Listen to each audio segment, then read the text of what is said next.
ఎవరికి ఇష్టం ఉన్నా లేకపోయినా ఎవరు ఎంత హేట్ చేసినా YSR and KCR mass leaders ఒక లెగసీ క్రియేట్ చేశారు. వాళ్ళ ఫ్యామిలీస్ తెలుగు రాష్ట్రాలని సాధించాయి. సో అట్లాంటి ఫ్యామిలీసే ఈ రోజు యాసెట్స్ కోసం రాజకీయం కోసం ఫైట్ చేసుకుంటున్నాయి. YSR and YS Jagan 10 years, KCR 9 years సీఎంలుగా చేశాక కూడా వాళ్ళ ఫ్యామిలీస్ కి సముచిత న్యాయం జరగలేదు. Once upon a time NTR గారి ఫ్యామిలీకి కూడా కొన్ని ఇష్యూస్ తప్పలేదు. So Telugu families and Telugu politics ఇలా ఉంటాయా లేదా ఇండియన్ పాలిటిక్స్ ఇలా ఉంటాయా అని సర్చ్ చేసుకుంటూ 1925 కి టైం ట్రావెల్ చేశా.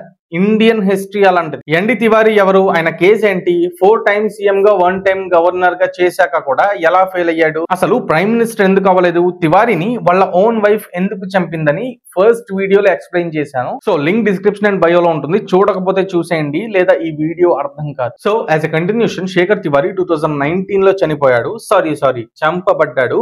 ఓన్ వైఫే అతన్ని చంపింది అని ఢిల్లీ పోలీసులు 518 pages ఛార్జ్ షీట్ ని కోర్టులో సబ్మిట్ చేశారు. ఛార్జ్ షీట్ ప్రకారం 2018 లో వీళ్ళ మ్యారేజ్ అయింది and both of them were lawyers. Rohit Shekhar కి వాళ్ళ వదినతో ఎక్స్ట్రా మ్యారిటల్ రిలేషన్ ఉందని, వాళ్ళిద్దరికి ఒక బాబు ఉన్నాడని, సో యాసెట్స్ లో షేర్ ఇవ్వాలి అనే రీజన్ తో ఓన్ వైఫే రోహిత్ శేఖర్ ని చంపింది. డౌట్ రావచ్చు, శేఖర్ వదిన అంటే ఎన్డి తివారీ వాళ్ళ ఫస్ట్ వైఫ్ వాళ్ళ కొడుకు భార్య. సో ఈ విధంగా వాళ్ళ పొలిటికల్ లెగసీ ఎండ్ అయ్యింది. మీ ఒపీనియన్ కామెంట్ చేయండి. Let's stop this right here.